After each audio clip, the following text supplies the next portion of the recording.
mangga urang pedar. Yaeta Sugriwargi perang campuh antara Hizbullah, pasukan Hizbullah jeung serdadu Walanda geus teu kaitung deui reana.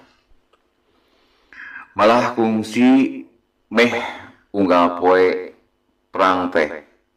Kungsi deui perang 3 poe sakali. Sakali mangsa anggota pasukan Hizbullah anu syahid aya 18 urang. Dina waktu sejen sahid teh nepi ka 37 urang. Aya oge kalana markas atanapi disebatkeun tadi pasukan Hizbullah narajang ti heula ka tempat pertahanan atawa markas Walanda. Di antara